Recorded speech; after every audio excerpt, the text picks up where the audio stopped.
Hola, buenos días, buena tarde, buena noche, dependiendo de dónde te encuentres. Te doy la bienvenida al Seminario de Filosofía de la Medicina. El día de hoy vamos a revisar el cuarto capítulo del libro de Saborido sobre Filosofía de la Medicina, el cual se va a centrar principalmente en aspectos del tipo de conocimiento que requiere el médico para poder actuar. Bienvenida, Natalia, perdóname muchísimo. Estaba con mi otra cuenta y no me permitía grabar, entonces nos pasamos para acá. Discúlpame. Ok, el día de hoy iba a exponer a una de sus compañeras, lamentablemente tuvo una emergencia médica. Entonces lo vamos a ir abordando entre todos. Vamos a ir haciendo bastantes pausas porque este capítulo tiene cosas bien interesantes y después lo vamos a ir comentando entre todos. Muy bien. Estamos en el capítulo número 4. Acabamos de ver el capítulo 3 y 2, los cuales nos hablaban de las dos grandes visiones de la filosofía de la medicina. Por un lado, la parte biologicista o cientificista y por otra parte, el concepto constructivista o el lado constructivista. Esas eran como las dos visiones encontradas. En este tercer capítulo, el autor Saborido se va a centrar o va bienvenida Victoria, discúlpame. El autor Saborido se va a centrar o va a enfocar su punto sobre el tipo de conocimiento que te brinda Max, ok, que te brinda la medicina y muchas otras características que vamos a ir viendo. La primera pregunta, bienvenido Max, buenos días. Okay, la primera pregunta que se plantea Saborido en este capítulo es, ¿qué es un buen médico? Pregunta ok, llegó Carrillo. ¿Qué es un buen médico? Pregunta muy socrática, muy de apertura de conceptos. Y vamos a ver, el autor nos da algunos ejemplos, nos pone pinturas famosas para poder ver qué es un buen médico. Pero, ustedes, bienvenido Carrillo, buenos días. Pero, ¿ustedes cómo podrían definir o qué podrían señalar qué es un buen médico? Ya sea que lo escriban o no lo digan oral, pero ¿qué sería un buen médico? Piensen.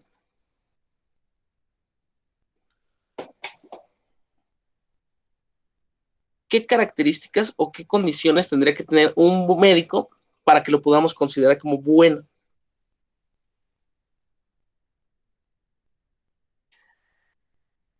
Ok, lo que va a hacer este Saborido con buenos días Max, lo que va a hacer Saborido con este tipo de preguntas es una apertura a los conceptos o una apertura para indagar sobre la comprensión de los conceptos para ver más o menos todos los ángulos o todas las partes que se pueden abrir o se pueden señalar. La primera concepción que podríamos tener cuando decimos que es ser un buen médico es que un buen médico es aquel que posee los estudios suficientes para detectar una enfermedad o para poder detectar este cierto malestar. Es decir, podríamos decir que un buen médico se restringe, bueno, se delimita o se conoce por la cantidad de conocimientos que tiene. De este lado, Carla nos dice, justamente eso del buen médico me recuerda a la serie The Good Doctor, porque ahí, ok, muy bien, porque ahí Sean, el protagonista, tiene problemas de comunicación por su autismo y él cree que por eso no es buen médico, aunque resuelva los problemas del cuerpo de sus pacientes. Excelente. Muy bien, ese es el problema. Podemos restringir el concepto de buen médico a una serie de conocimientos adquiridos, o sea, un conocimiento epistémico. Sin embargo, ya cuando nosotros nos ponemos a indagar qué características tiene que tener un buen médico, también saltan a la vista otros problemas u otros requisitos que podemos tener. Por ejemplo, como bien señala Carla, que tenga buena comunicación, que tenga empatía, también que tenga buena técnica, porque no es lo mismo que tengamos a un médico cirujano que tenga toda la enciclopedia de cómo operar, pero no tenga la práctica necesaria o tenga Parkinson y no pueda operar. Entonces, también que tenga una buena técnica, entre otras características. Entonces, ¿qué es ser un buen médico y cómo se puede entender? Es una muy buena pregunta. ¿Ok? Y no es solamente una pregunta que vamos a tener nosotros como sociedad del siglo XX, siglo XXI, sino que a lo largo de la historia, repetidamente, ha existido el problema de qué es un buen médico. Lo vemos desde los textos, ah, lo vemos desde los textos nahuas, en los cuales nos hacen una analogía entre el filósofo y el médico, de que tenemos que ser precisos como el médico, tenemos que ser honrados. Desde esa perspectiva tenemos un abordaje sobre qué es ser un buen médico, pero no se restringe solamente a ello. Bueno, a esa cultura. También tenemos a Hahnemann. ¿Alguien sabe quién es Hahnemann o ha escuchado hablar sobre Hahnemann? Aquí lo ponemos, Hahnemann. Hahnemann es el creador, o es sí, Hahnemann es el autor de la homeopatía. Exacto, muchas gracias, Max. Hahnemann es el padre de la homeopatía. En México se introdujo la homeopatía en tiempos del porfiriato porque a Porfirio Díaz le trataron de curar una enfermedad que tenía, un dolor de cabeza horrible. Muchos médicos alópatas, o sea, los convencionales, y ninguno pudo, ¿ok? Entonces llegó un médico homeópata, el primero que llega a México, lo trata, lo logra curar, y entonces le da la entrada para abrirles la Sociedad Homeopática Mexicana. Bueno, dentro de la homeopatía tenemos las diferentes características como las dosis infinitesimales, o también que no existe una enfermedad como tal, sino que existen padecimientos y que hay que atacar cada uno de ellos. Pero también, y ese es un punto muy rescatable de la homeopatía, señala que lo que tenemos que recuperar es el trato humano con el paciente, que uno de los factores que se ha olvidado en la medicina, nos decía Hahnemann ya hace más de un siglo, es que el médico y el paciente quedan escindidos, o sea, se ve al paciente como un objeto médico al cual se le va a aplicar los tratamientos, se le va a llevar a cabo todos los procesos de curación, pero no como un ser humano. Hahnemann va a cambiar esa visión y lo que va a decir es, no, tenemos que ver al otro como un ser humano particular, como una vivencia particular, y desde allí empezar a trabajar la medicina. Entonces, qué es ser un buen médico y cuál es el abordaje? Es una pregunta que constantemente va a salir y se va a replantear. También los hipocráticos, perdón, se lo plantean desde hace muchísimo tiempo y demás. Ahora, vamos a abordar nosotros esta pregunta desde, bueno, ya saben, ¿no? También están las pinturas que nos va a señalar aquí, que son como los modelos ideales, como antes teníamos, como ahorita tenemos las series, también en épocas pasadas teníamos pinturas que representaban la enfermedad, y veíamos al médico como esta figura de esperanza, como este faro de luz en un mundo oscuro. Entonces el médico también como que se endiosa un poco aquí, y eso sigue hasta nuestras fechas. Pero bueno, ¿qué tipo de conocimiento es el que tiene que tener el médico? Para esto me voy a servir un poquito de una división del conocimiento. Bueno, vamos a utilizar dos, pero una división del conocimiento que divide al saber en tres tipos, que tenemos el saber epistémico, tenemos el saber técnico y tenemos el saber fonético.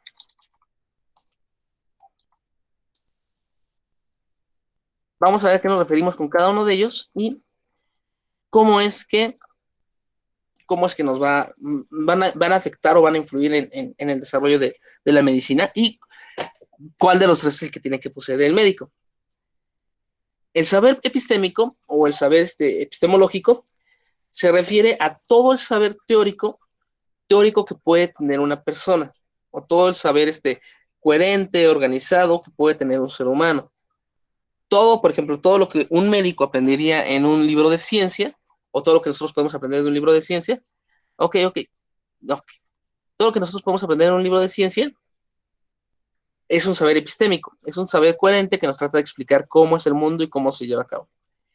Este saber lo adquirimos por medio de la lectura, por medio de las pláticas, por medio del análisis, pero es un saber que no tiene una consecuencia directamente sobre el mundo.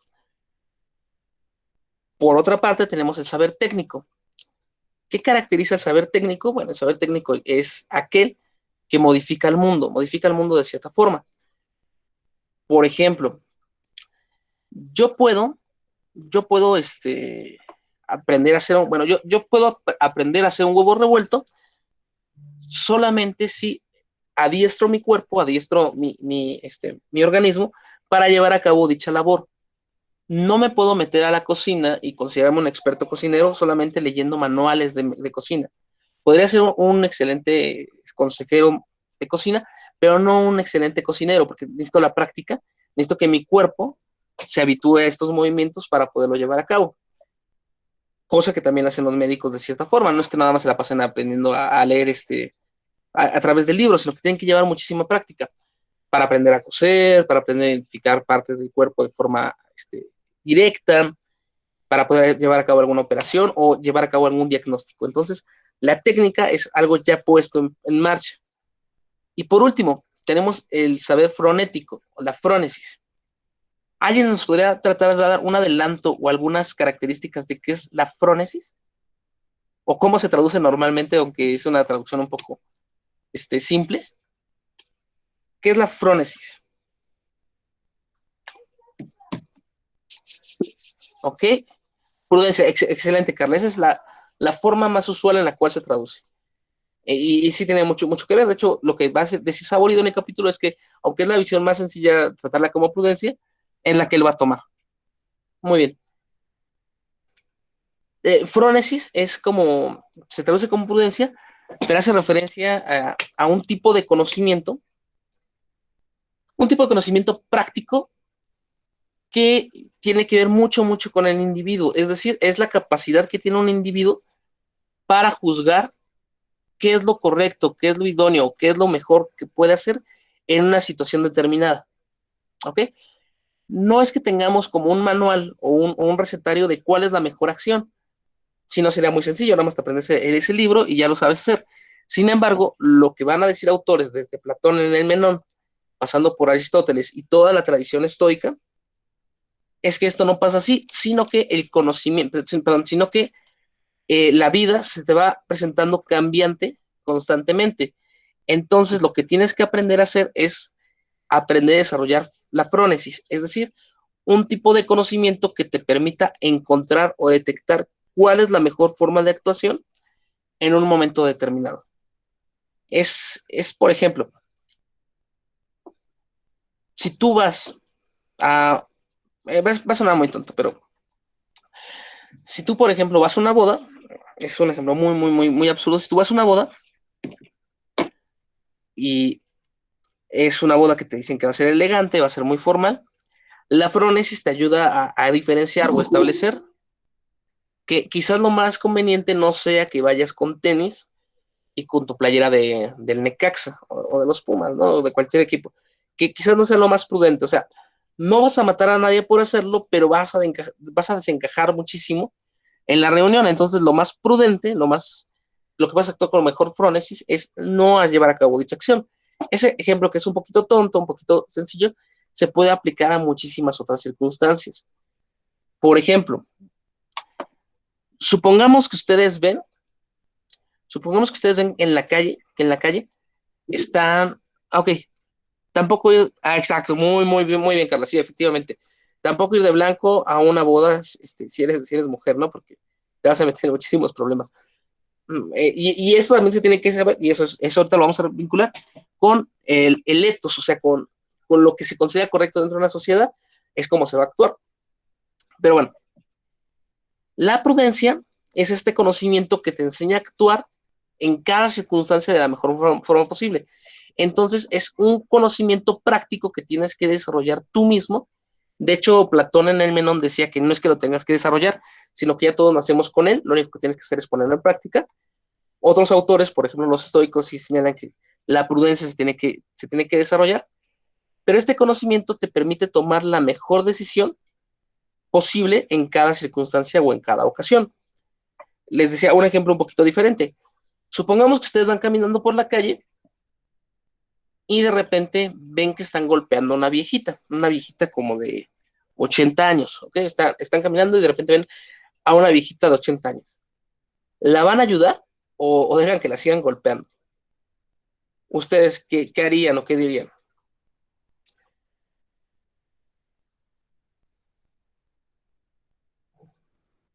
Piensen, ya sé que me lo escriban o lo digan oralmente, pero si estamos caminando y de repente vemos que una viejita de 80 años la están golpeando, nosotros, bueno, ustedes intervendrían, no intervendrían o qué harían.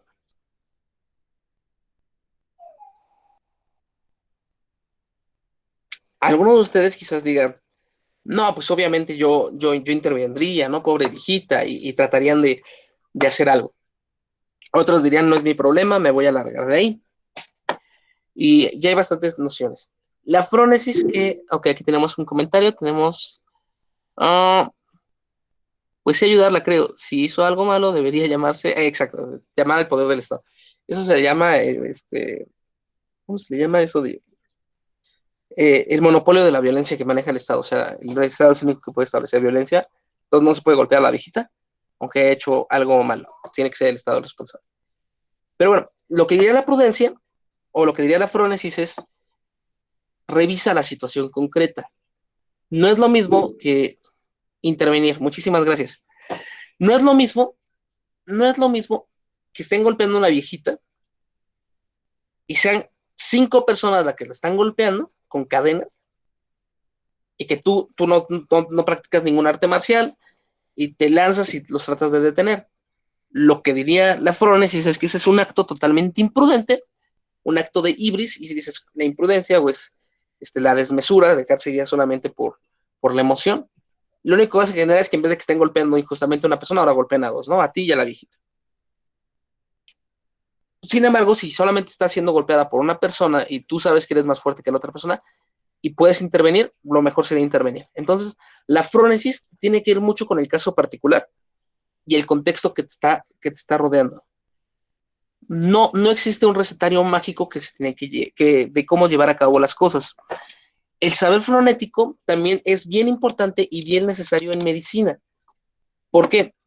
Porque dentro de un quirófano, dentro de un diagnóstico, no se tiene que centrar solamente, bueno, no es que solamente le hace un manual y ya está, sino que en ese momento que estás operando al ser humano particular, entra la frónesis, entra la prudencia para que tú puedas determinar o puedas delimitar cuál es la mejor acción posible para no dañar al paciente o dañarlo lo menos y demás. Entonces, dentro del saber del médico, al igual que en muchas profesiones, ¿no? Casi todos manejan esto, pero dentro del saber del médico van a converger estos 3 tipos de saberes.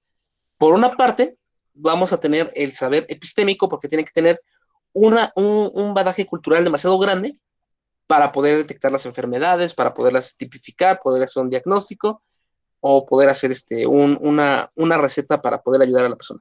Sin embargo, también es el saber técnico para poder operar, para poder llevar a cabo el uso de esos instrumentos, hasta de un estetoscopio para poderlo manejar. Pero también es muy importante saber fonético para poder entender en la situación particular que se está enfrentando cuál es la mejor forma de actuar o de proceder. Y esto no solamente se limita ya a los casos de intervención directa, sino, por ejemplo, si tienes la posibilidad de alcanzar un resultado médico que va a ayudar a la humanidad, pero para ello tienes que matar a 1000 bebés o a 1000 personas, inyectándoles un medicamento, la frónesis te va a guiar para ver si eso es correcto o no es correcto o cómo lo puedes desarrollar. Bueno, esta es la frónesis. La va a mencionar el autor un poquito como de pasada, pero considero que es muy, muy importante que la veamos. Los estoicos van a desarrollar un poquito más el concepto de la frónesis, la versión católica, de hecho, lo va a explorar un poquito más a profundidad, pero se maneja con las 4 virtudes,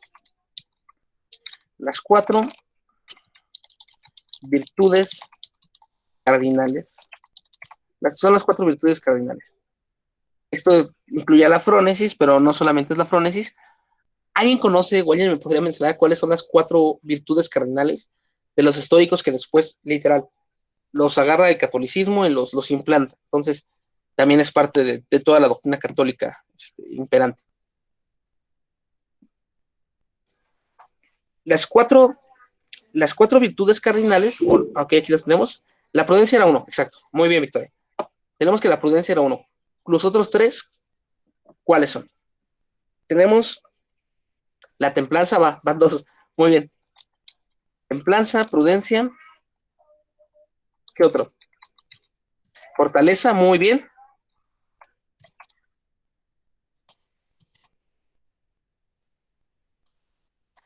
Fortaleza.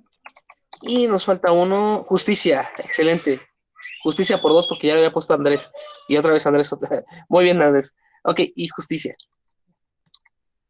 Estas son las 4 virtudes cardinales, las retoman mucho los estoicos y el mundo católico.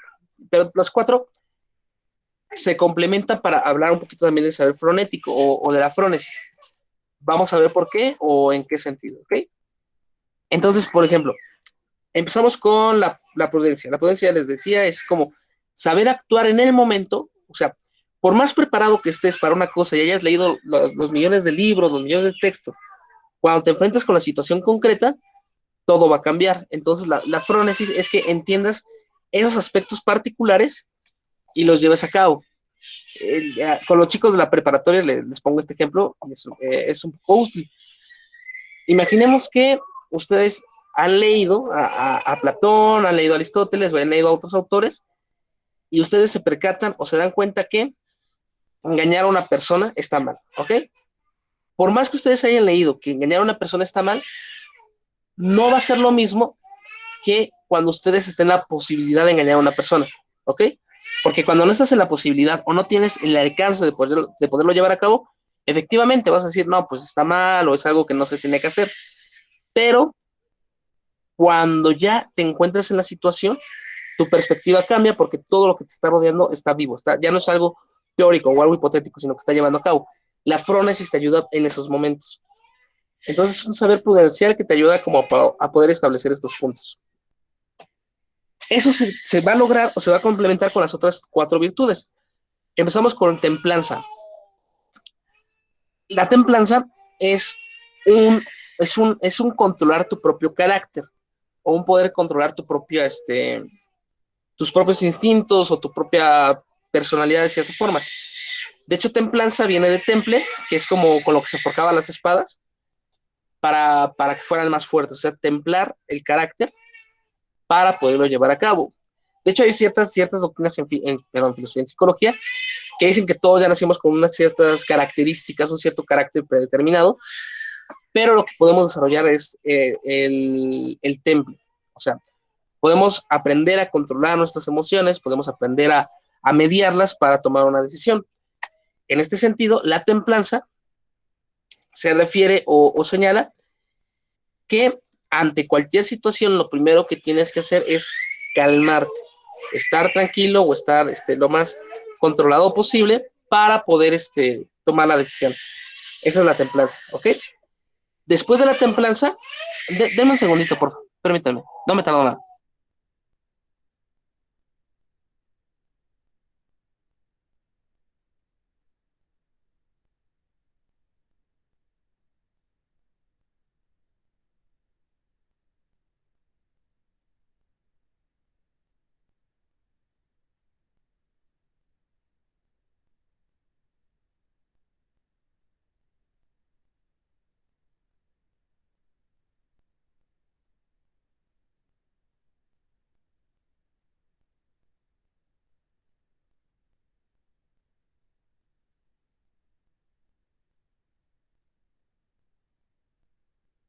Hola, perdón que me tardara, pero tenemos una mini visita, miren, aquí está. Entonces les decía, la templanza lo que te ayuda es a controlar el carácter. Por ejemplo, ella se llama Yasmín. Yasmín todavía no puede controlar su carácter, todavía está chiquita. Pero nosotros como adultos ya no tenemos que hacer este tipo de berrinches, ya aprendimos cómo poderlo señalar o diferenciar. Permítame. Permítame tantito. Manda, princesa. ¿Cómo? Ahorita te lo paso. Perdón. Ahorita se va a ir mi ayudante. Permítame. Entonces la templanza es controlar el espíritu o poder controlar el carácter para poderlo llevar a cabo. Esa es la templanza. La mejor decisión desde la frónesis tiene que llevar a cabo con una tranquilidad de espíritu. Hola, princesa. Una tranquilidad de espíritu. Esa sería la segunda. Sí, princesa. Dile sola. Ok. Perdón. Entonces la tercera virtud, después de la templanza y la prudencia, la tenemos con la justicia. Entendida en el sentido más clásico, ¿no? Justicia es darle a cada quien lo que le es necesario o lo que le es equitativo, no igual, ¿ok? No igual. Eso es bien interesante. No hablamos de igualdad, sino de equidad. ¿Qué diferencia existe? Que la equidad responde más a un carácter de qué es lo que la persona necesita y no un carácter igualitario. Por ejemplo, yo actualmente no practico deportes. Entonces, si fuéramos un banquete, ese es un ejemplo muy, muy, muy clásico de Aristóteles.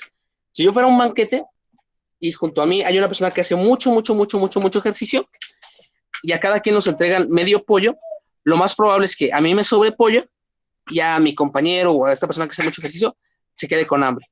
Entonces, eso no sería equitativo, eso sería igualitario, pero sería injusto.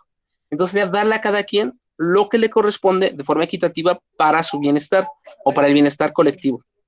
Entonces, la equidad va más o menos por allí. No solamente es una cuestión de igualdad, sino de darle a cada quien lo que le es mejor en el momento indicado. Y el último, y la más importante de las 4 virtudes, es la fortaleza. ¿Qué es la fortaleza? Ya que tienes, ya que templaste tu carácter para tomar una decisión sin problemas de qué es lo, bueno, sin problemas de sentimientos que te vayan a afectar, ya que viste qué es lo mejor y lo hiciste con frónesis, el paso más importante, van a ser los estoicos, es tener la fortaleza de carácter de llevarlo a cabo o de realizarlo.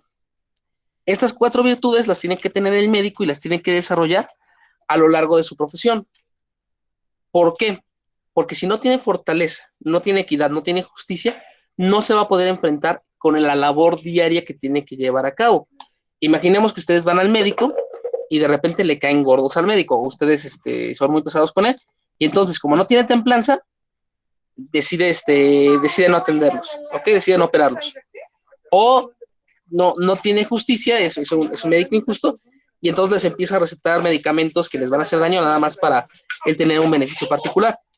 Entonces, lo que va a señalar Saborido y lo que señalan los estoicos es que un buen médico no solamente es un ente que sabe muchas cosas o que tiene buena práctica, como Doctor House, sino que el buen médico se caracteriza por también tener una buena frónesis, un buen desempeño ético, hasta cierta medida, un buen desempeño ético. Ahora, ¿qué es lo éticamente correcto o qué es lo aconsejable, lo justo que tiene que hacer el médico? Aquí ya entramos a otra parte bien importante. ¿Por qué? Porque si bien es cierto que existen códigos de comportamiento, desde el código hipocrático que nos señalaban cuál era el proceder o cuál era lo que teníamos que hacer, y también les digo que esto está en las culturas nahuas, en las culturas purépechas, en muchas culturas, aunque si bien es cierto que lo tenemos, sin embargo, no nos tenemos que restringir a una cuestión meramente ética formalista, sino que tenemos que establecerlo desde otros aparatos. Por ejemplo, tenemos los aparatos estatales. ¿Cómo me refiero con esto de los aparatos estatales? Bueno, toda la normativa, ¿no? Desde la normativa internacional hasta ya la normativa muy particular de cada país. Esta normativa va a tratar de normar o va a tratar de regular los aspectos que se consideran normales o que se consideran aptos o necesarios o idóneos. Y tienen un carácter punitivo en muchos sentidos, en el sentido de que no solamente te van a indicar qué está bien y qué está mal, sino que si no cumples con lo que está bien para la norma, entonces va a haber una sanción de parte del Estado, ya sea una sanción económica, una sanción de poder o no poder hacer cosas, o una sanción de pérdida de la libertad. Muy bien, entonces llegamos con el apartado que nos habla sobre la medicina como una disciplina normativa. La medicina, aunque busca ser objetiva, trata de ser un conocimiento, una ciencia, también se encuentra dentro de una sociedad. Y esta sociedad va a marcar lo que es normalmente aceptado o lo que es válido en determinado contexto. Y esto se va a manejar desde 2 aspectos, ¿ok? Lo podemos tener, aquí se los pongo, bueno, son diferentes aspectos, pero se los voy a manejar con esos 3 términos: jus, paz, mormoris. ¿Ok? Estos son 3 términos que ustedes ya deben de conocer por ahí. Pero ¿a qué nos referimos con cada uno? El mormoris, que son 3 formas de normarnos o de establecer normas en una sociedad que todos llevamos a cabo de forma continua. Y la labor del médico es poder estar lidiando con estas normas y a través de estas normas va desarrollando la prudencia. El mormoris se refiere a la moral en turno o lo que una sociedad determinada considera como válido, correcto y adecuado de estar desarrollando. Por ejemplo, el aborto, el aborto entra en esta concepción triple que vamos a ver, pero desde el Mor Moris entraría la cuestión de cómo la sociedad ve el aborto, si lo ve idóneo, si no lo ve idóneo, y cuáles las consecuencias de llevar a cabo, de cometer un aborto o de no hacerlo. Un médico también tiene su postura muy personal desde la educación que tuvo acerca del aborto. ¿Cuál es la consecuencia del Mor Moris? Que si no llevas a cabo la acción o no llevas a cabo lo planteado desde lo que la cultura general te señala, vas a ser rechazado, vas a ser aislado, te van a empezar a aislar. Por ejemplo, en el Renacimiento tenemos muchos médicos que desenterraban cadáveres o inclusive hacían experimentos con cadáveres, y estos médicos eran mal vistos por la sociedad, eran tratados como locos o eran tratados como un grupo diferente a los demás y eran como aislados. De hecho, con esto tenemos el caso de Hipócrates, que una vez fue a buscar a perdón, no estoy muy seguro de la referencia, pero según yo era a no, sí, era Heráclito. Una vez Hipócrates, esta es una historia de las hipocráticas, hay una forma de determinar que esto no pasó en realidad, como se lo estoy contando, pero así están los escritos clásicos.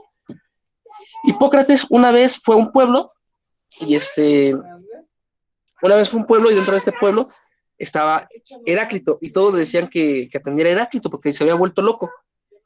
¿Por qué habían dicho el pueblo que Heráclito se había vuelto loco? Ah, pues porque Heráclito se la pasaba riendo de todo. O sea, no importaba lo que le dijeras a Heráclito, él se reía. Entonces llegabas y le decías, ¿qué crees? ¿Que mi mamá se murió? Heráclito se empezaba a morir de la risa. O si le decías, ¿qué crees? ¿Que me despidieron? Heráclito se empezaba a morir de la risa. Aparte de eso, decían, está como loco en su casa, disecando animales y los está abriendo y está loquito el señor. Hipócrates va, a petición del pueblo, de ese Mor Moris, a ver qué es lo que le está pasando a Hipócrates. Y ya que va a ver Hipócrates, ya le dice, oye, ¿qué es lo que estás haciendo? Y le dice Hipócrates, yo lo que estoy buscando es el cuarto humor. Para esa época solamente se conocían 3 humores, era la bilis, la flema y la sangre. Y faltaba la flema negra. Entonces, lo que estaba buscando con estos experimentos de Heráclito era buscar la flema negra. Muy bien. Y Hipócrates le dice, ok, ¿y por qué abres animales? Entonces, dice, perdón, ¿y por qué abres animales y demás? E Hipócrates decía, bueno, es que tengo que detectar dónde se encuentra ese elemento en el cuerpo y lo mejor que puedo hacer es abrir cadáveres para estar investigando. Entonces, lo que la población en general, el Mor Moris, veía como un acto extraño, un acto raro, un acto no deseado, tenía una justificación teórica, que era la investigación científica. Aún así era visto como mal. Y luego Hipócrates le pregunta a Heráclito, ¿y por qué te la pasas riendo todo el tiempo? Y Heráclito le dijo, pues es que no es obvio, o sea, todo es muy chistoso, porque la gente no se da cuenta de que todo está en constante cambio. Entonces, cuando me dicen que un familiar se murió, yo sé que eso es muy malo, pero también puede ser muy bueno. Por ejemplo, es muy bueno para quien le debía dinero, entonces él va a estar muy contento. O si me dicen que se van a casar, también puede ser muy bueno porque van a ser felices, o puede ser muy malo porque van a ser muy infelices. Entonces no se dan cuenta de las consecuencias últimas, y me da mucha risa de que ellos viven pensando de que están bien o están mal desde una posición muy, muy simple, y me da mucha risa. Hipócrates ve lo que está pasando y se da cuenta que pues no está enfermo, de hecho estaba muy, muy sano Heráclito. Regresa con el pueblo y les dice, está, ¿cómo está Heráclito? Sí está enfermo, ¿verdad? Ya se volvió loco, ya se volvió senil. E Hipócrates les dice, no, no, no, para nada, para nada. Sí está enfermo, pero no se va a morir. Está enfermo de algo que se le llama meta... ¿Cómo lo diagnosticó? Era metafilosofía. Creo que era metafilosofía o metafilosofá. ¿Qué era esta enfermedad? Lo que decía Hipócrates es que lo único que estaba enfermo Heráclito era de tener un excesivo amor por el saber, y lo cual lo llevaba a aislarse de la sociedad y demás. Y decía, ustedes también están enfermos, pero ustedes están enfermos de prejuicios y por eso no lo logran comprender. Entonces, un médico, dentro de su labor, se va a encontrar con la normativa del Mor Moris, es decir, lo aceptado por una sociedad. Por ejemplo, un médico aunque no sea necesario, lo tienes que ver con bata. ¿Por qué? Porque es parte del ethos de la constitución del médico, de cómo lo tienes que ver. Si lo ves sin bata, pierde un poquito de este carácter moral. Entonces tienen que tener una cierta bata tienen que tener bata para poder imponer y demás. De hecho, por eso en México, luego vemos que hasta los médicos están hasta con bata en los tacos, ¿no? Bueno, ese es uno. También el médico, en el mormoris que tiene ante la sociedad, tiene que ser un beato, tiene que ser prácticamente una cúspide de conocimientos, tiene que ser buena persona, tiene que ser respetable, como las pinturas que marcan en el capítulo, o sea, como una luz, una esperanza, aunque no necesariamente es así, entonces tendríamos que también deconstruir ciertos mitos sobre eso, porque el médico no es que sea un semidios, sino que también está con nosotros. Luego tenemos el FAS. El FAS se refiere a la normativa o a la norma religiosa. ¿Ok? Entonces el FAS es la normativa o la norma religiosa. ¿Cuál es el castigo por romper la norma religiosa? Bueno, aquí ya hablamos de un castigo metafísico, que es, por ejemplo, en el catolicismo más sencillo, más simple, es irte al infierno. Entonces, o en el hinduismo sería caer en una casta inferior a la que naciste. O así. Todos tenemos, todas las religiones tienen un tipo de control a través del FAS, que es si rompes las reglas del Dios, vas a tener una consecuencia a nivel metafísico, a nivel cósmico, de lo que te va a ocurrir. Entonces, el médico, dentro de su establecimiento, en la actualidad ya no pasa, ¿ok? Bueno, en la actualidad ya no pasa en el sentido formal. Antes, por ejemplo, con los egipcios, con los hindúes que les digo, con esto ¿cuál es el libro de curación hindú? Híjole, ahorita es un fenómeno. Bueno, con los hindús, con los egipcios, con todas las culturas anteriores o precientíficas, como algunas veces lo llaman, teníamos que el médico tenía cierto vínculo con los dioses, con la divinidad, y tenía que llevar a cabo ciertos rituales, ciertos aspectos para poder cumplir. Si no los cumplía, era igual de malo como si no atendiera al paciente. El FAS todavía se representa en la actualidad. Por ejemplo, en México, en el caso de México, ya tenemos muy aceptado, muy establecido la noción del aborto. El aborto ya es aceptado o ya es regulado por el Estado. Sin embargo, hay muchos médicos que no están de acuerdo con el aborto porque rompe con su ideología o sus planteamientos religiosos. Entonces, en México se puede meter una figura legal que se llama objeción de conciencia, en el cual si la mete el médico puede negarse a operar o puede negarse a llevar algún procedimiento abortivo por cuestiones religiosas. Es decir, mi religión me lo prohíbe, yo no puedo participar en este evento. Hay que meter un papel legal, pero lo puede llevar a cabo. Y entonces aquí entramos en otro conflicto. ¿Hasta qué momento es válido respetar las creencias religiosas de un médico para que no opere una persona? ¿Y hasta qué momento necesitamos garantizar el servicio médico del Estado hacia todas las personas? De hecho, este es un conflicto muy fuerte. Por lo siguiente, imaginemos, como en el caso de México, que tenemos regulado el aborto. O sea, que sí es permitido y hay ciertos procedimientos para llevarlo a cabo. Si todos los médicos del país, que es una exageración, pero si todos los médicos se amparan bajo la objeción de conciencia por sus principios religiosos o principios del FAS, por más legal que sea, no se puede llevar a cabo. Entonces, habrá un incumplimiento de los deberes del Estado y demás por una cuestión religiosa. Entonces, la normativa también va por acá, por lo religioso. Y por último tenemos el jus. Jus, que como ustedes verán es justicia, es la normativa que impone un Estado de forma punitiva, esto es bien importante, de forma punitiva, es decir, de forma castigable a la población. La población por el contrato social acepta guiarse por la figura del Estado, le da el monopolio de la violencia. ¿Qué quiere decir esto? Que en teoría, en México no pasa mucho, en teoría el Estado es el único encargado de brindar métodos violentos. Si a ti te está pegando un vecino, tú no le puedes pegar a menos que sea defensa propia, sino que tienes que pedir la intervención del Estado para poderte ayudar, porque él es el que maneja el monopolio de la violencia. Entonces, las reglas punitivas es, como sociedad llegamos a un cierto acuerdo o llegamos a un cierto parámetro de qué es lo correcto y desde allí ya vamos a regular. Si rompes la normativa vas a tener un castigo. Aquí en México tenemos tenemos el artículo 27, en Colombia supongo que también tiene su propia normativa. Aquí en México tenemos el artículo 27 que regula las cuestiones de salud y bienestar. Después tenemos la Ley General de Salud, tenemos la normativa, los reglamentos, los códigos, todo, para que el Estado nos marque qué es lo no correcto o qué es lo aceptado para poder proceder. Y si no se cumple, entonces ya caemos en problemas legales, no solamente problemas morales, sino problemas legales. Con esta triple visión, el médico se tiene que enfrentar. Entonces, cuando hablamos de normalidad,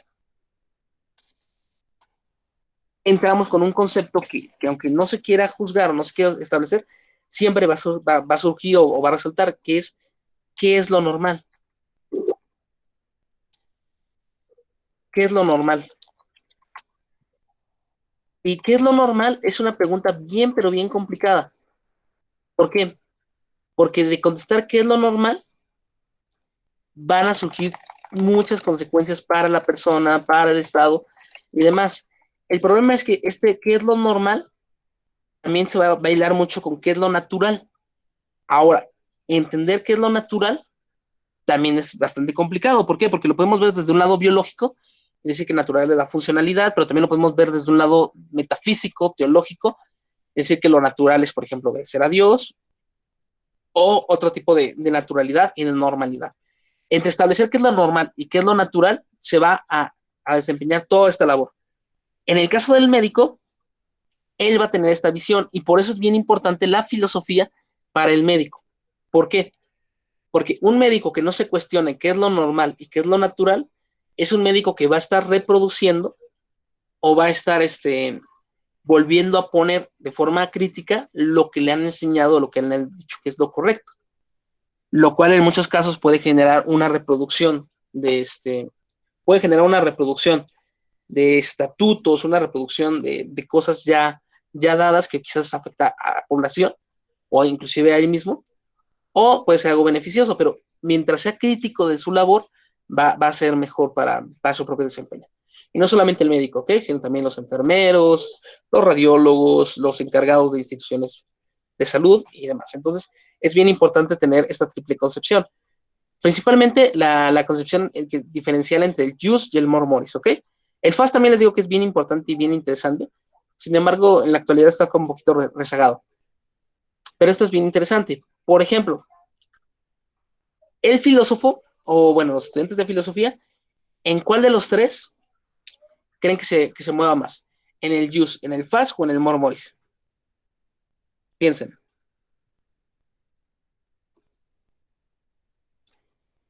¿En cuál de los tres niveles creen que se mueva más? ¿FAS, jus o mor moris?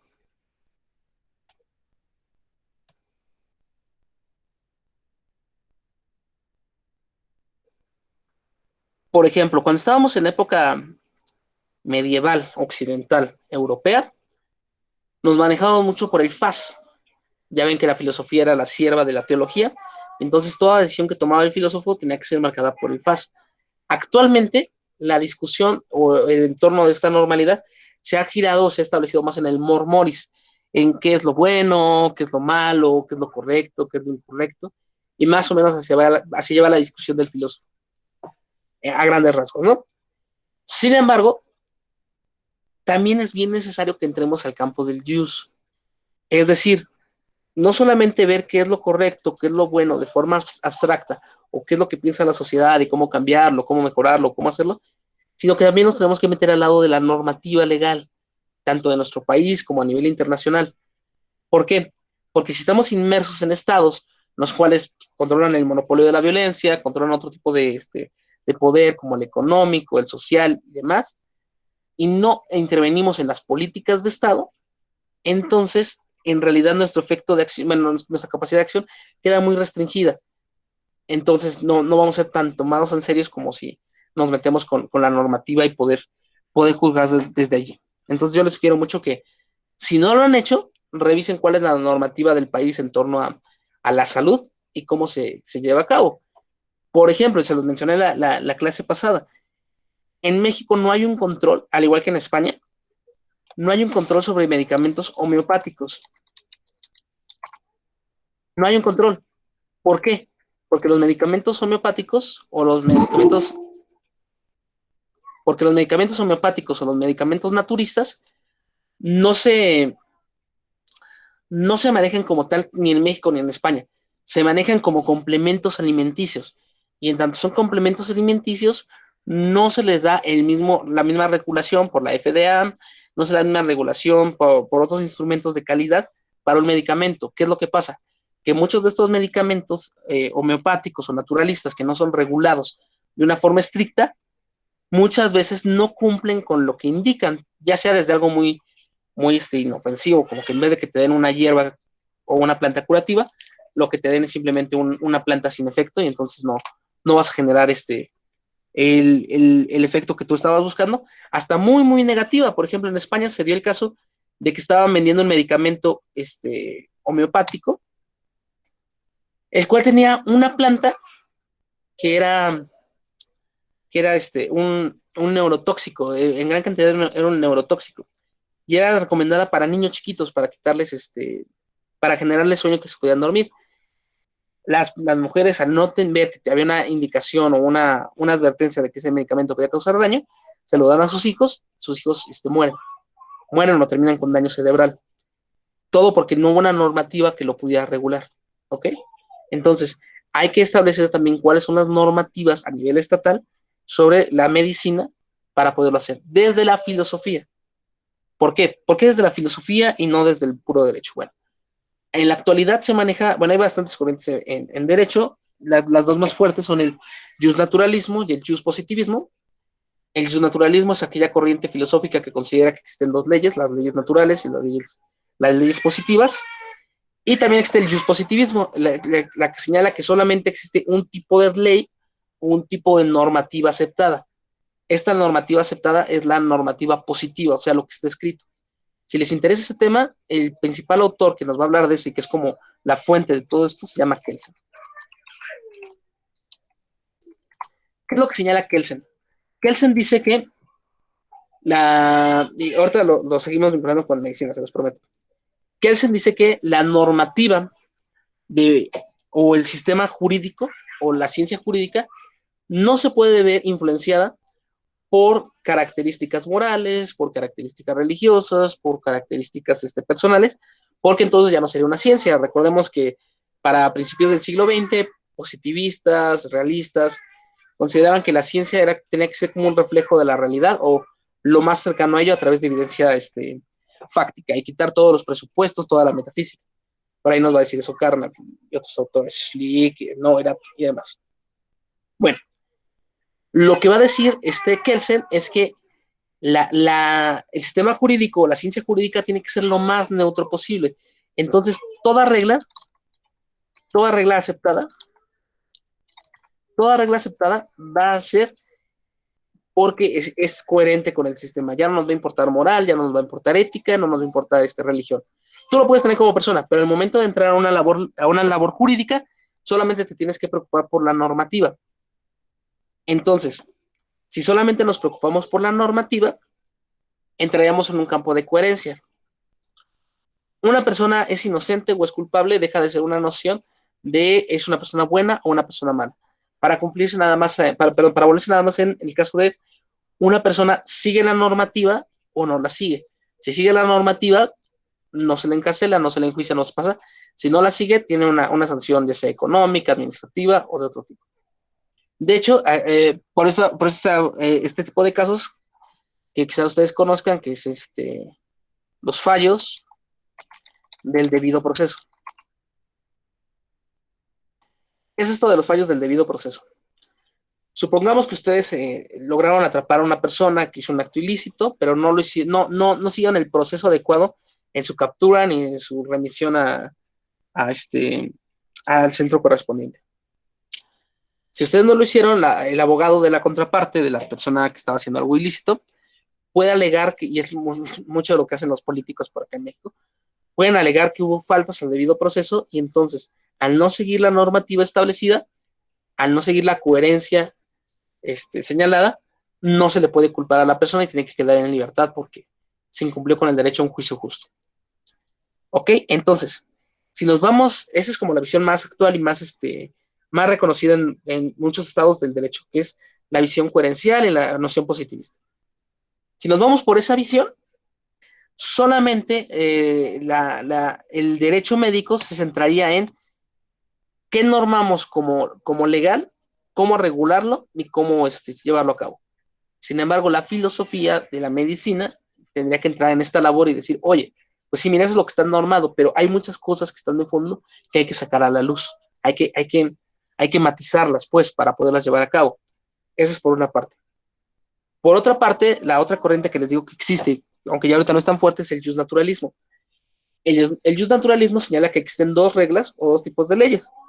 Por una parte tenemos las leyes naturales y por otra parte tenemos las leyes positivas. Y las leyes naturales, digo, las leyes positivas siempre, siempre, siempre tienen que corresponder con las leyes naturales, si no es ilegal. Por ejemplo, una ley natural, eso viene desde Séneca, viene desde los grandes retores romanos. Pero una regla natural, por ejemplo, puede ser el ser humano tiene que respirar, ¿no? No podemos dejar de respirar. Entonces, lo que diría la teoría naturalista es, no puedes establecer una ley o una regla que diga está prohibido respirar porque va contra derecho natural. ¿Se entiende, no? O sea, como lo natural es respirar, no puede ser una regla que vaya contra natura. Y así lo vamos estableciendo. Establecemos la concepción de naturaleza y desde allí establecemos el derecho. ¿Cuál es el problema? Que la cuestión de qué es lo natural, otra vez, es una cuestión que está muy entredicho. Si nos vamos desde el lado religioso, lo natural es una relación hombre y mujer, por tanto sería ilegal una ley que normara matrimonios homosexuales. Entonces, o lo natural es desde el Tercer Reich, ¿no? Lo natural es ver al judío como un ser de segunda categoría sin derechos humanos. Por tanto, es legal tratarlo como un animal, ¿no? Y experimentar con ellos. La filosofía, y en este caso la filosofía de la medicina, trata de romper estos esquemas para tratar de indagar o tratar de ver qué es lo legal o qué es lo ilegal de todo esto. Entonces, el capítulo que nos habla sobre la medicina como disciplina normativa nos establece que la medicina está normada o está regulada desde distintos flancos, desde la sociedad con lo que espera, con todo su horizonte de comprensión de qué es la medicina, va a estar normado de cierta forma. Que tiene que usar bata, que tiene que ser un beato, que tiene que tener muchísimas virtudes. También va a ser normado desde lo legal. Desde lo legal va a haber una normativa que te impone cómo te tienes que comportar. Y esa normativa de cómo te tienes que comportar también se traslada al sistema educativo. ¿Por qué? Porque el Estado también señala cómo se tiene que dar la educación y los planes de estudio que tienen que ser llevados a cabo. Por más autonomía que tengas, hay ciertos parámetros que tienes que cumplir. Entonces, también se va a estar normando desde allá. La labor de un médico, entonces, es desde el contexto normativo y normado en el cual habita, llevar a cabo un pensamiento frenético, reflexivo, para tomar la mejor decisión posible. Entonces el buen médico, que es como el gran título del capítulo, el buen médico es aquel que tiene que tener conocimiento teórico, conocimiento técnico y la prudencia para poder tomar decisiones. Y parte de esta prudencia es tener el pensamiento crítico para ver cuál es la normativa que se le está imponiendo y cómo poder actuar. ¿Ok? Y cómo poder llevar a cabo las cosas. Nos podemos ir desde allá. Y hay muchos cambios que puede haber. Ok. Después el capítulo ya se va a centrar más en el concepto de frónesis e ibris. El autor, de hecho, señala que si bien no existe como tal la noción del pecado en la época griega, sí existe algún tipo de pecado o algún tipo de normativa de este tipo, es la frónesis. La frónesis, que como hemos dicho, es la prudencia, pero aparte de la prudencia también es como la mesura.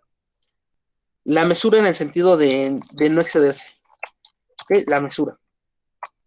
De hecho, ustedes pueden ver las estatuas griegas y también las del Renacimiento, el pene de las estatuas no es demasiado grande, no es demasiado extenso.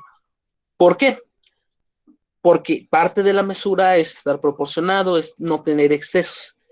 Entonces, una estatua que tuviera un pene demasiado grande no sería mesurado, no sería armónico con el cuerpo y sería algo feo. Entonces, en gran parte de la población griega antigua, un pene demasiado grande era visto como algo no estético. De hecho, había un dios que era el dios deforme y también un dios de la naturaleza, que era Priapo. Priapo, de ahí viene la enfermedad priapismo.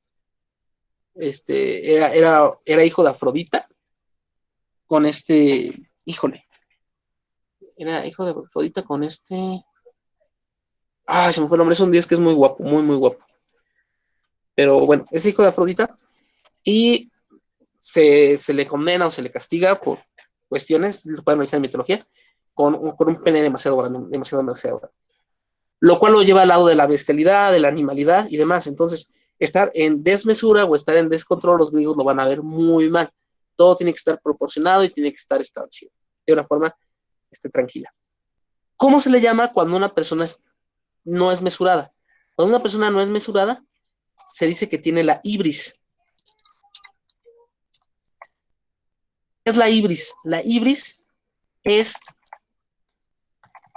la desmesura, el descontrol o el dejarse guiar por los sentimientos, por las pasiones o por algo externo, dejarte arrastrar por el mundo. Una persona que tiene ibris, van a decir los hipocráticos, van a decir muchos autores, es una persona que no puede practicar la medicina. ¿Ok? Una persona que no puede practicar la medicina. Eso sí sigue llegando hasta nuestros días. Si tú no tienes control sobre tus propias acciones, si tú no te sabes autocontrolar o automesurar, no puedes atender a un paciente. Si tú eres médico y entras a un consultorio en estado de ebriedad, no estás teniendo la frona, estás haciendo ibris. Te dejaste guiar por una pasión y ahora estás en medio de una operación. Y eso va a tener consecuencias muy, muy negativas para el paciente. Entonces, la ibris te dice, no lo tienes que hacer. Gracias, Dionisio. Ok, gracias, Natalia. Esa es una de las versiones, que es hijo de Afrodita y Dionisio. Ya ven que Dionisio es el dios del vino, de eso. Pero hay otra, es que ese es el problema. Es Afrodita con Dionisio, pero muchos dicen que le encaretaron el hijo de Dionisio, porque en realidad estaba con otro dios. Es el dios, es que eso es una palabra que refiere como un hombre muy guapo, pero ahorita se me fue. A ver si lo pueden localizar, si no, no hay problema. Pero sí, efectivamente, también se le considera que es hijo de Dionisio. Entonces sería como el amor, pero el amor desenfrenado, el amor muy, muy, muy exacerbado. ¿Por qué les digo que esta cuestión de la ibris y la frónesis y este control se lleva a cabo hasta nuestros días? Los psicólogos, o al menos los que practican el psicoanálisis en México, Adonis, muchísimas gracias, Natalia, Adonis, efectivamente. Bueno, entonces, gracias. En México, para poder practicar la psicología o el psicoanálisis, necesitas estar tú constantemente en un proceso psicoanalítico. ¿Por qué? Porque si no, por los fenómenos de transferencia que vas teniendo de los pacientes, vas terminando tú muy mal. Entonces necesitas canalizarlo para tú no quedarte con ello y poder estar un poquito más mesurado, más tranquilo, más estable y poder seguirte desempeñando. Entonces, por allá nos vamos. También en la medicina hipocrática, que ahorita no vamos a trabajar, en un momento vamos a trabajar los aforismos hipocráticos y los textos hipocráticos, pero también ahí tenemos la mesura, ¿no? ¿Qué es la salud? El control de los 4 estados para no estar exacerbado. De hecho, rápido se los menciono. Hipócrates y Asclepio, que era el abuelo de Hipócrates y dios de la medicina. Bueno, era una persona y después fue denominada Dios, ¿no? Que yo considero que ese es un mejor crecimiento que ustedes que pueden pasar de licenciados a doctores, ¿no? Imagínense, pasas de médico a deidad. A mí me gustaría tener algo así, pero pues no. Ok, entonces, y, eh, Hipócrates decía que todo organismo, les decía, todo organismo está regulado por los 4 humores: flema, bilis negra y sangre. Todo cuerpo está regulado por esos humores. Si tú te enfermabas es porque había un desequilibrio en los humores que poseías y había que hacer algún tipo de tratamiento. Sin embargo, de forma natural, cada persona o cada individuo tiene un humor que lo regula más que otros. Es decir, cada persona tiene como un humor rey, un humor que sobrepasa a los demás y que los va equilibrando. Entonces no es que todos tengamos que estar como con unos niveles de flema, de bilis, de sangre, no, sino que cada persona particular tiene un exceso de cierta cantidad sobre otras. Entonces tú puedes ser un flemático, un sanguíneo, un colérico, puedes tener, dependiendo de cuál es el humor que más te controle. ¿Cuál es el equilibrio o cuál es la frónesis que tendríamos allí? O esta mesura. Sería encontrar cuál es la composición tuya y cuál es el tipo de tratamiento que puedes tener. Esto va muy ligado con esto de la frónesis de las características particulares de cada persona. Aunque también, y bueno, ahorita se los voy a señalar, pero ahorita les enseño lo que les iba a decir, perdón. Entonces, la frónesis es esta mesura o este control y en el cuerpo se lleva a cabo así. Entonces, si tú eres un sanguíneo, vas a tener cierta predilección hacia algunas enfermedades y ciertas características de carácter, las cuales se vuelven evidentes. Por ejemplo, un colérico tendría exceso de bilis. Un colérico tendría exceso de bilis, mientras que ¿cómo se llama? Una persona melancólica tendría exceso de bilis negra. Y así tenemos diferentes excesos que te van a señalar la personalidad. Si tú tienes exceso de, de bilis, perdón, de bilis normal, y es una persona colérica, una persona que se enoja muy fácil, eso ya está desde entrada en tu cuerpo. Lo que puedes hacer es contemplar, puedes templarlo, puedes matizarlo, pero ya va a estar dentro de ti. Lo que tienes que aprender a hacer es lidiar con ello. Y hay ciertas enfermedades que se van a expresar más en ti. Este también es un problema porque entonces otra vez la cuestión de naturaleza desde el mundo griego en la medicina hipocrática. ¿Por qué? Porque decía Hipócrates que las mujeres tienen un carácter principalmente colérico, entonces que son muy viscerales y tienen enfermedades de cierto tipo, pero que no se puede controlar, o sea que las mujeres son, por naturaleza son impulsivas, y como son impulsivas, pues que hay que hacerle, hay que dejarlas así, que también tienden a ser muy regañonas, muy controladoras. Ese es un discurso médico, pero al mismo tiempo es un discurso político, y es un discurso moral de cómo se tienen que controlar las personas, ¿ok? Entonces, también hay que estar muy al pendiente de esas cosas. Bueno, entonces la ibris, les decía, es la desmesura y es como lo único que van a ver más los griegos, se sigue manejando hasta nuestra época, y lo que va a señalar Saborido es que en cuestión de medicina, lo que tenemos que procurar o lo que tenemos que manejar es que el médico aprenda a tener frónesis. Pero no solamente el médico, todas las personas tenemos que tener la frónesis. Y les digo que este seminario va a tratar de hilar un poquito lo que se llama consultoría filosófica o clínica filosófica con todo esto. Entonces, también cuando ya tratemos textos más prácticos sobre consultoría filosófica, también dentro de su labor como consultores filosóficos, que no es coaching para nada, es una labor, es como una mini clase de filosofía, pero centrada a problemas de la persona, también tenemos que actuar desde la frónesis, no desde mis intereses particulares, no desde mi creencia de qué es lo mejor para la otra persona, sino qué es lo mejor para ella para que alcance este equilibrio o esta armonía. Más o menos el proceso socrático. Bueno, según la tradición, ¿no? No es imponer lo que tú quieres en la persona, sino que la persona se replantee las dudas que tiene, sus pensamientos y él pueda llegar a una respuesta por sí mismo. Ok. El capítulo es la medicina como ciencia y como arte. ¿Por qué? Y con esto cierro. Una división clásica entre, bueno, ustedes que saben, ¿cómo distingue Aristóteles? Bueno, si lo saben, si no, no hay problema. ¿Cómo distingue Aristóteles la ciencia del arte? ¿Cuál es la diferencia entre ciencia y arte? No la versión más moderna, porque en moderno ya podemos tener muchísimos cambios, pero Aristóteles lo menciona, de hecho, en el libro de La retórica. En la retórica de Aristóteles está, y creo que también lo señala. No, sí, en la retórica está. Aristóteles en la retórica va a decir que la ciencia o el conocimiento científico, epistémico y demás, la ciencia es un saber universal, con otras palabras, ¿no? Pero va a terminar diciendo que la ciencia es un saber universal que siempre se da. ¿Ok? Entonces, la ciencia es un saber universal que siempre se da. Mientras que el arte es algo que se puede o no se puede dar. ¿Ok? ¿A qué me refiero con esto? Si ustedes siguen las reglas para resolver un problema de física, un problema de química, un problema de cualquier ciencia, y lo hacen con la precisión metódica, necesariamente van a llegar al resultado correcto. ¿Ok? Necesariamente van a llegar al punto necesario o el punto que se tiene que llevar a cabo. A diferencia de si ustedes hacen una pintura. Si ustedes pintan un cuadro, pintan un retrato o pintan cualquier cosa, puede ser que lo que hagan sea considerado arte, bueno, puede ser que sea considerado una manifestación artística, una obra de arte, una obra maestra, ¿ok?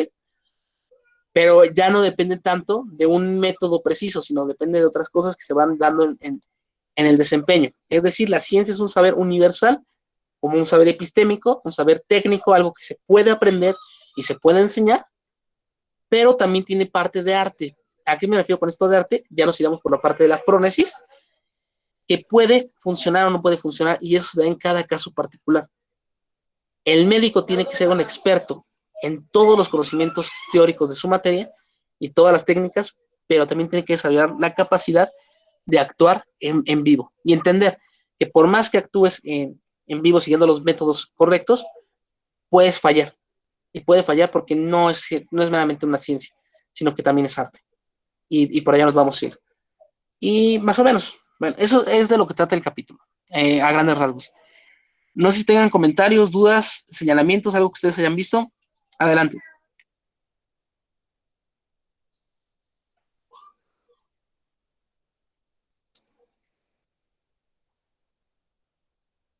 No, no, ok. Si no tenemos más planteamientos o más dudas, vamos a hacer algunas cositas. Veamos. La próxima sesión vamos a abordar el capítulo número 5, el cual es perdón, la explicación de medicina. Y vamos a ver el reduccionismo y el holismo. El reduccionismo, que sería que señala que una enfermedad tiene un referente muy particular, y el holismo, que es un, un, una convergencia de muchas, muchas, muchas cuestiones. Por ejemplo, podemos decir, tal persona tiene malestar estomacal porque tiene un parásito dentro del estómago, tiene una ameba y por eso está así. Esa sería una visión reduccionista. O podemos manejarlo desde el nivel holístico y decir, tal persona tiene una enfermedad intestinal porque no tuvo la educación adecuada, tiene una pésima alimentación, no tiene hábitos de higiene y aparte tiene un virus, tiene un parásito y demás. ¿Alguien quiere aventar el capítulo 5 para la explicación?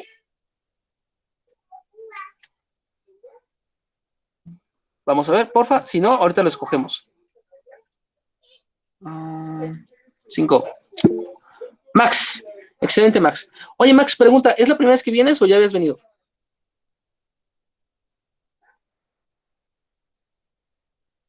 Excelente, creo que sí. Muchas gracias. Muy bien. Bueno, entonces Max nos va a ayudar con el capítulo 5. Todos me apoyan con la lectura del mismo.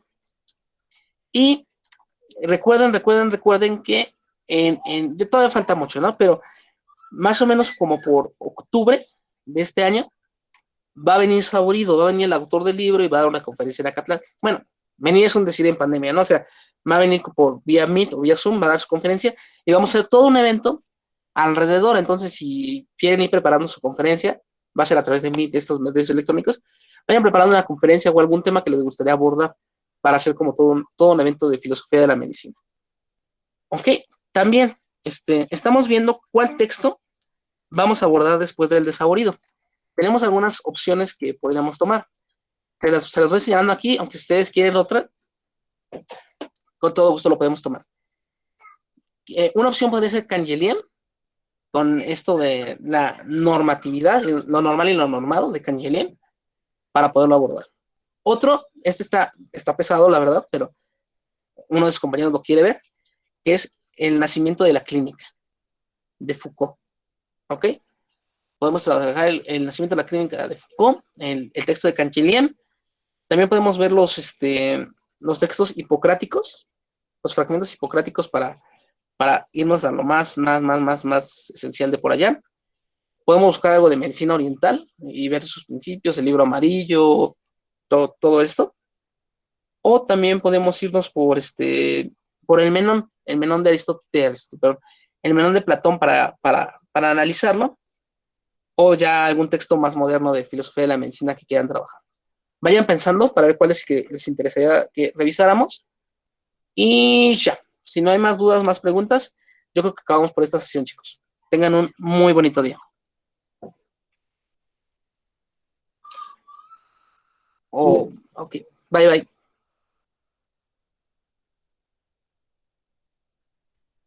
Disculpe una pregunta, ¿cuáles de los tratados hipocráticos te gustaría abordar? Muchas gracias. Yo lo que estaba pensando es trabajar los aforismos. Ah, Ahorita mando el texto, o sea, para empezar con algo sencillo, empezar a trabajar con los aforismos. O tú hay cuál. uno muy lindo que se Ajá. llama Sobre la decencia, no sé si lo conoces. No. Eh, Sigue, sigue. bueno, yo lo tengo, si quieres te lo puedo pasar. Sí. Pues lo tengo escaneado, me refiero, está feito, ¿no? Ok, ok. Porque lo Sí, saqué del libro directamente, de los tratados hipocráticos. Entonces, si quieres te lo paso, es muy bonito porque precisamente habla como de esas características del médico, pero pues tú, mejor dicho, tengo algunos y si quieres te los puedo pasar y tú miras ahí también, si te sirven, ¿no? me parece perfecto. Entonces, yo creo que sí nos vamos por Hipócrates, porque la verdad yo lo quiero trabajar mucho. Entonces, después de esto nos vamos con Hipócrates. ¿Lo podrías mandar al grupo, al de WhatsApp? Sí, déjame, no hoy, pero te los voy buscando porque es que los tengo escaneados, así lo que te digo, del propio libro, entonces no, o sea, no en PDF como tal encontrados, sino como escaneados. Muy bien. Entonces, déjame a ver qué te puedo encontrar y incluso creo que tengo otro, pero no me acuerdo cuál es. Pero ese sobre la decencia es corto y es muy bonito. El de Canguilhem también me parece muy chévere. Es que podríamos ir como abordándolos así y después el de la historia de la clínica que sí me parece, pero es que siento que se requiere un poquito más de conceptos previos. Sí, sí, sí, sí. También pienso lo mismo. Pero pues así como muy, te lo digo personal, o sea, no, obviamente no, nada más, es una opinión, nada más. No, está muy bien. Muchísimas gracias, Pronto más Natalia. adelante, de pronto sí me parecería muy chévere porque sí es algo como necesario, y más ahorita que tú sabes, Foucault está de moda. Sí, sí, sí. Está de moda y lo están acribillando. Sí, pues porque es chistoso porque tanto que él critica el dispositivo y se volvió el dispositivo, lo transformamos en el dispositivo, entonces es como extraño eso. Sí, sí, sí. Entonces si quieres te paso los de, por lo menos ese que te digo, el de sobre la esencia, fijo lo tengo. Creo que también tengo uno que se llama sobre la medicina, que es de los tratados hipocráticos también. Entonces voy a tratar de buscarlos y los subo al WhatsApp.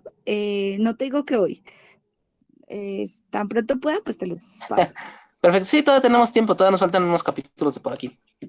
Y tengo una duda, qué pena, sé que estás ocupado, sino que No, para nada. respecto a lo que decías del tema de cuando venga saborido, ¿es para hacer como una especie de simposio o como... Sí, bueno, el evento principal va a ser la conferencia de Saborido.